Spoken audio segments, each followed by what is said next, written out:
Sana maintindihan po ng mga subscriber ni Go69 na yung sitwasyon ko. Wag nyo naman po isipin na wala akong pakialam sa taong yun. Hindi naman po ako ganong tao, mga kaidol, no?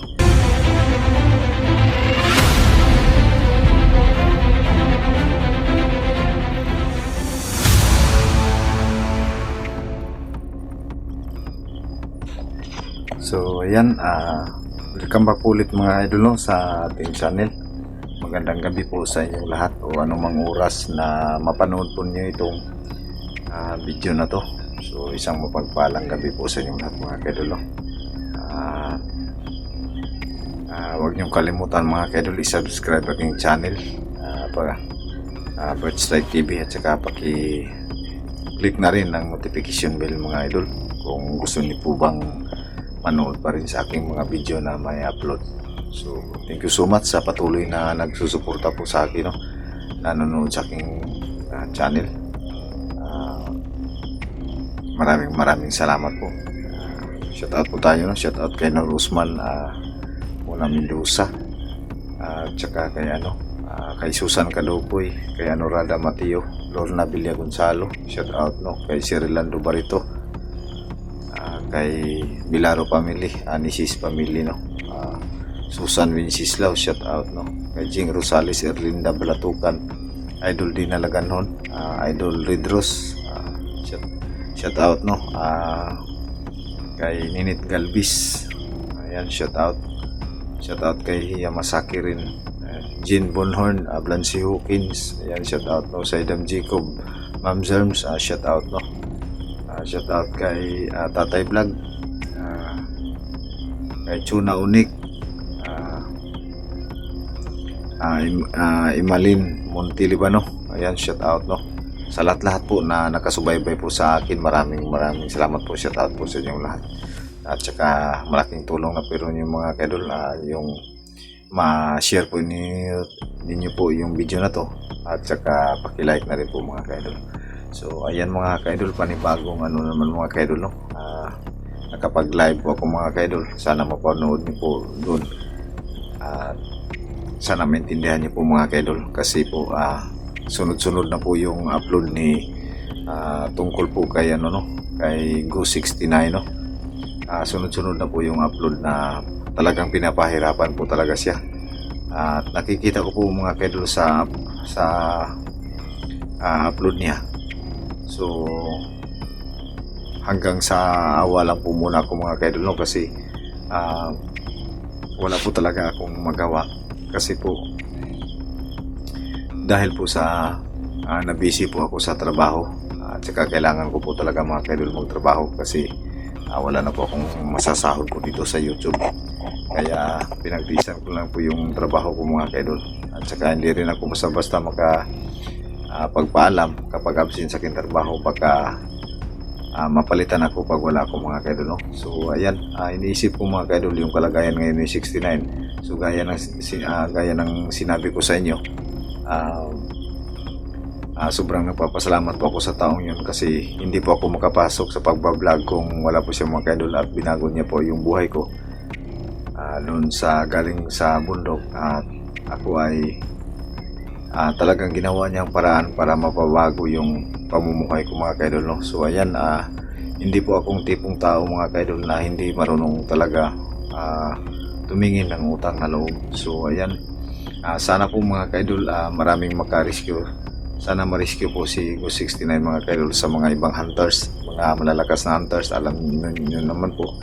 So ang sa akin lang, mga kaidol, gusto kong maipaliwanag po sa inyo kung tungkol po sa kalagayan ni Go69. Kasi po, mga kaidol, nakikita ko po yung mga upload niya doon, yung mga comment doon na naibanggit po yung pangalan namin. Gusto na humihingi po ng tulong si Go69 po sa amin. Kaso lang po, mga kaidol, kapos po tayo sa financial. So wala akong magawa, mga kaidol. Gustuhin ko mang tumulong sa kanya, pero talagang nahihirapan po talaga ako, mga kaidol, no? Kasi hindi basta-basta pong iiwan ko po yung mga anak ko doon kay la mama, tapos wala akong maiwan pang gastos nila. So sana makahanap ng paraan para makabalik sa bundok, makapag-explore para hanapin si Ghost 69. Kaso wala talaga mga kaidol, kasi lang po yun sa pagkain namin yung sahod ko mga kaidol. Tapos may binabayaran pa po akong motor buwan-buwan para sa service sa trabaho ko. Ayan, yun po, nahirapan po talaga ako mga kaidol, no? Kaya hindi ako makakilos kasi kapos ako sa pera. So sa video na ito mga kaidol, ang point ko lang po dito ay sana maintindihan po ng mga subscriber ni Ghost 69 na yung sitwasyon ko. Wag nyo naman po isipin na wala akong pakialam sa taong yun. Hindi naman po ako ganung tao mga kaidol, no? So sa akin lang po mga kaidol, hinihiling ko lang po sa inyo, sa mga subscriber ng Ghost 69, pati na rin sa akin, na sana po maintindihan yung sitwasyon ko. Pero hahanap rin ako ng paraan para tutulong din ako sa paghahanap sa kanya. So sana makahanap ako ng paraan, maghanap ako ng pira para pang iwan dit sa mga anak ko mga kaidol, no? Para sa kanilang pagkain, pati na rin kay nanay at tatay. So sa ngayon mga kaidol, no? Kasi parang nasasaktan rin ako doon sa sinabi doon sa comment ni Ghost 69. Andun at tinignan ko doon na may nagsasabi doon na asa na ba daw yung mga tinulungan ni Ghost 69, bakit hindi daw walang kibo o hindi kumikilos. So ayan, ipaliwanag ko lang po sa inyo mga kaidol. Talagang pasensya na po talaga kasi nahihirapan po talaga ako. Gusto kong makatulong, gusto kong matulungan si Ghost 69. Gusto kong maabutan ko pa siya na may hininga pa, pero paano ko gagawin kung yung pamilya ko naman ay walang kain dito sa doon kay nanay, kasi doon ko iiwan yun. So talagang yung pag-iisip ko mga kaidol, no? So sa akin lang yung mga kaidol, kung sana kahit lang yung pangbaon ko lang po sa papunta sa bundok at saka pang iwan sa sana may mabuti pang puso na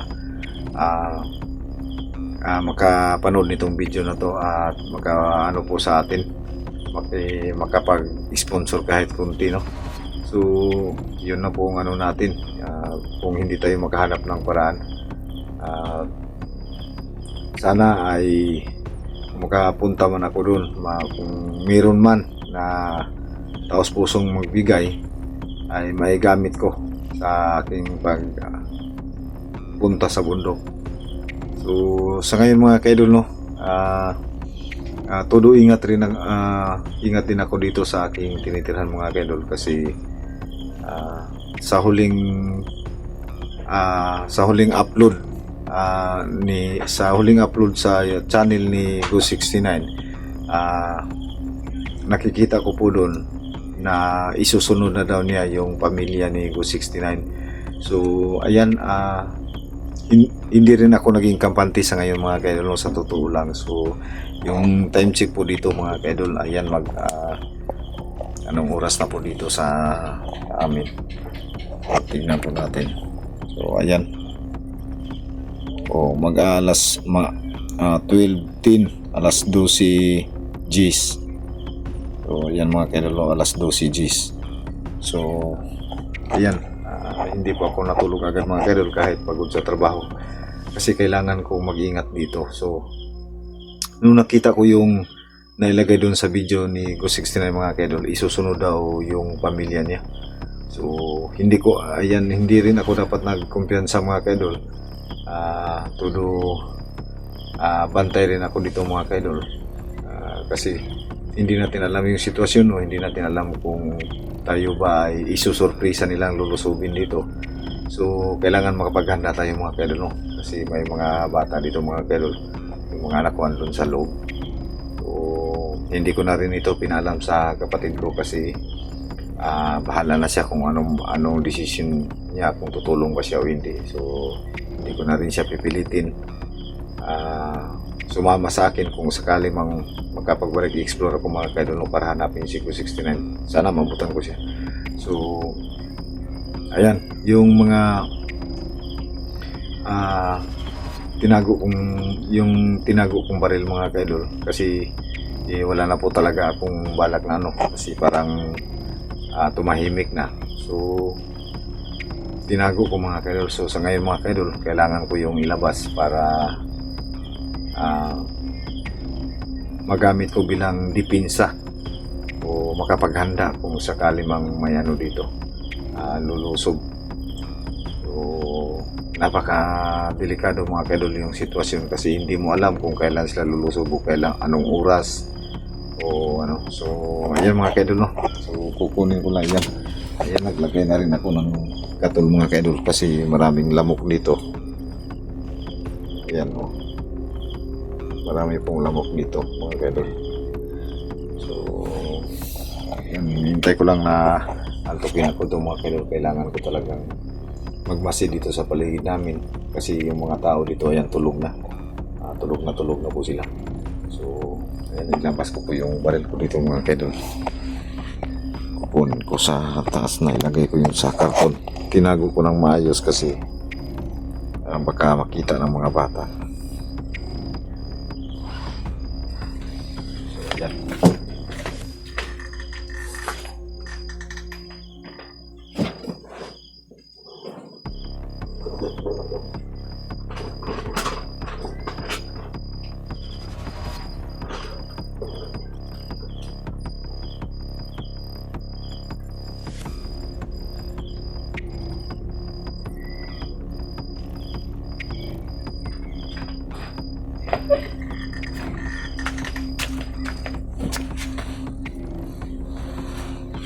So ayan mga kaidol.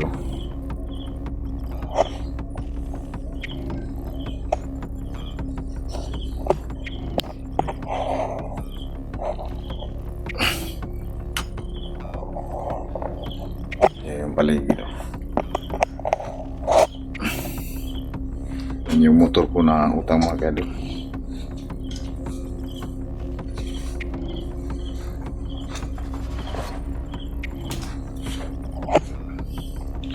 Kailangan ko talagang magbantay dito.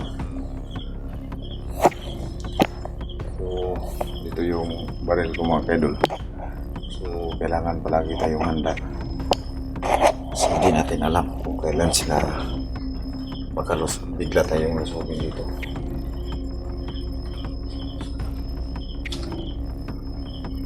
Pagkado po ito ng balak mga kaidol.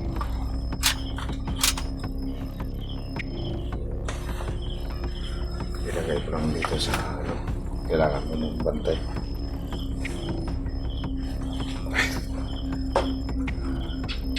Dapat hindi tayo kumatis. So may isang magkasin pa ko dito mga kaidol. Kailangan may reserva kang magkasin para kung sakali lulusog sila dito tsaka magkaputukan, kalaban tayo sa kanila, makipagsabayan tayo. Hindi natin alam yung sitwasyon ngayon mga kaidol. So ayan, samahan nyo ko mga kaidol. Titingin tayo sa paligid. So ayan,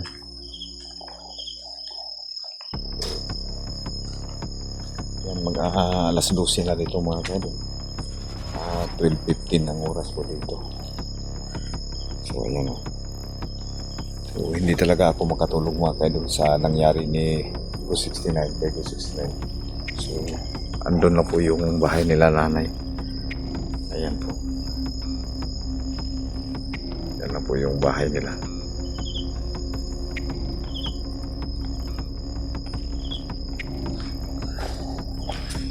So sa nangyari ni 69 mga kaidol, lubos na po talaga akong nag-alala kasi hindi natin alam kung So sa mga kasamahan ko mga kaidol, kung hahanapin niyo po sila o baka sabihin niyo na rin po na hindi sila gumalaw, wala silang aksyon kay Ranil Adventure at saka kay Elmer Adventure at saka kay Longhair TV.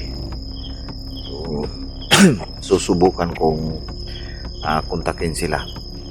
Baka may mga pira sila na magamit para kung sakali magsasama sila. So i-try ko silang kontakin mga kaidol. So ulitin ko lang sa inyo mga kaidol, no? Sana maintindihan niyo po yung sitwasyon ko mga kaidol. Pasensya na po talaga. Ako ay humihingi po ng sorry po sa inyo sa kalagayan ko po. Kailangan ko talaga. So ayan, tumitilaok na yung manok dito mga kaidol. Medyo masukal yung ano dito sa paligid ko mga kaidol. Ayan, maano na yung mga damo dito mga kaidol kasi hindi ko wala na akong time para maglinis dito. So ayan, dito sa bandang likuran walang ilaw. So yung solar ko mga kaidol, ayan, binigay ko lang sa mga matatanda kasi pag mag-brown out dito mga kaidol, kawawa yung mga matatanda. So nung dati napanood nyo po mga kaidol, so pasalamat lang po tayo kasi nung bumabalik-balik dito yung aswang, dito siya sumalakay, dito siya sa ibabaw ng kambing. So yan, pasalamat po tayo kasi pasalamat po ako sa inyo mga kaidol kasi may mga nagsabi na yung panglaban sa kanila yung asin at saka yung bawang. Ayan, hindi po sila talaga bumabalik. So kailangan ko mag-ikot-ikot ito mga kaidol, no? So wala tayong laban mga kaidol kung nakapanood ba sila sa atin o barilin tayo bigla. Wala tayong magawa, sa atin lang. Ayan. So may mga bahay din mga kaidol doon. Bahay din yan, medyo malayo sa akin tinitirhan. Tsaka andun may ilaw doon, pinakamalayong kapitbahay. Yun mga kaidol, may ilaw. Ayan.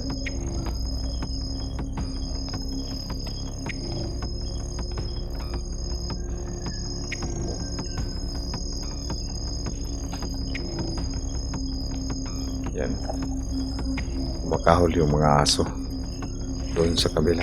Yung may ilaw na kunti, yan bahay yan. Ayan, tingnan nyo mga kaidol, malayo talaga dito sa akin. Yan, parang mata. Ayan, bahay yan pero malayo. Kumakahol yung aso doon mga kaidol, so hindi natin alam kung ano yun. So ulitin ko sa inyo mga kaidol, pasensya na po talaga. So dito sa likod ng bahay ko mga kaidol, yung mga malalaking kahoy dito, yung palakata, ayan, pinaputol ng may-ari at saka pinamlan ng mga sagi. So nagpapasalamat rin po ako mga kaidol kasi medyo malinis na. Sa Bisaya pa, hawan-hawan na. Pero di pa rin ako kampante kasi sa bandang likuran ko po, sa mga inanuhan ko ng kambing, medyo masukal pa dyan, may mga malalaking kahoy pa din. Yan. Saka wala rin yung flashlight. So kailangan ko talagang maganda.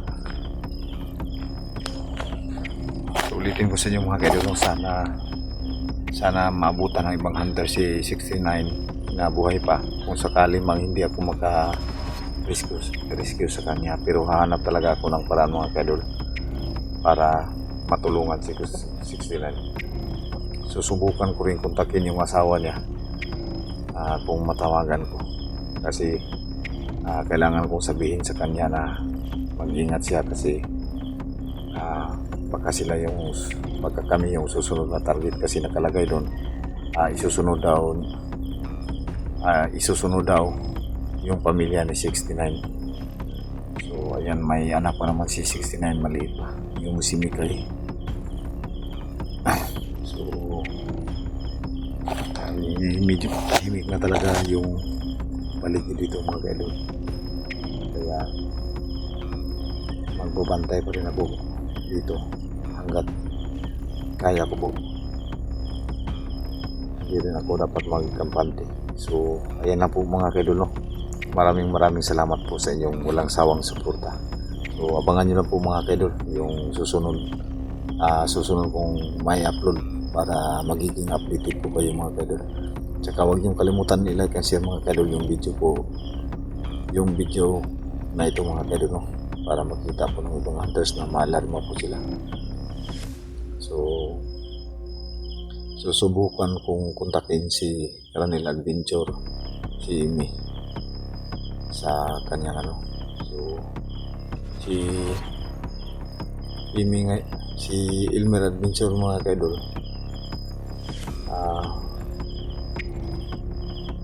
naging na rin po siya ng ng kanilang barangay, naging barangay police na rin po si Amy, si Elmer Adventure. So ayan, baka nag-duty yun, susubukan natin tawagan mga kaidol. Susubukan natin tawagan.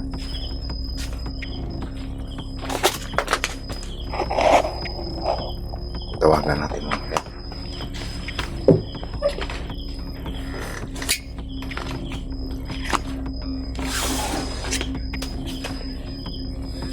So try natin tawagan si mga kaidol. Kasi po kami po mga kaidol, para makatawag po mga kaidol pang emergency, ito po yung gamit namin. So mabilis po ito mga kaidol kaysa cellphone. Chargeable din po ito mga kaidol. So baka nag-duty si Amy ngayon kasi hindi ko pa siya natawagan.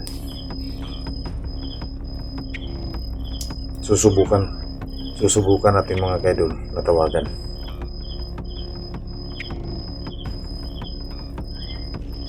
One, two, one.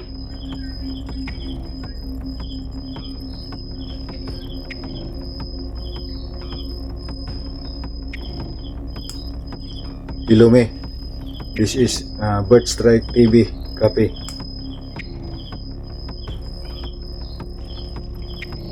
Elmer Adventure, copy.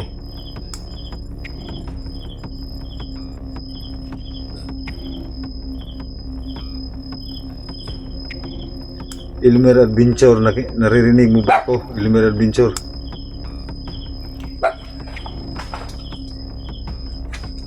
Parang may tao mga kaidol na.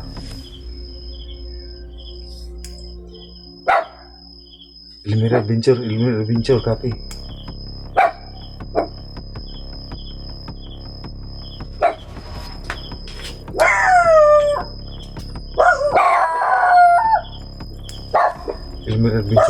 Elmer Adventure, copy. Me. Walang sumasagot mga kaidol.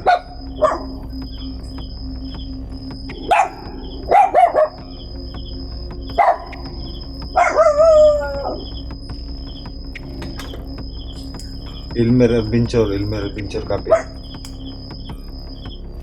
Walang sumasagot.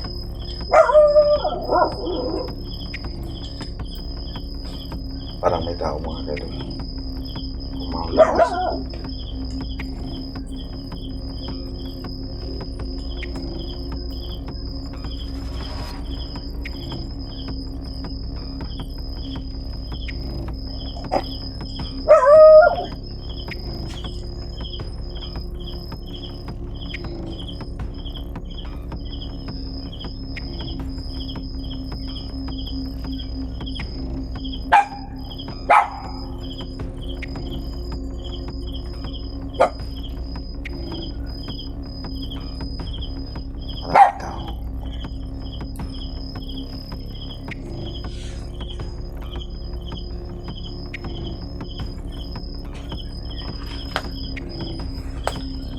So yan mga kaidol, no? Hindi sinagot ni Amy yung tawag natin. Baka nabisi si Elmer Adventure. So hanggang dito na lang po yung video natin mga kaidol kasi kumakahol yung aso. Baka may nakapanood sa atin. Baka may nagmasin sa atin. Maraming salamat po mga kaidol sa inyong walang sawang suporta. God bless po.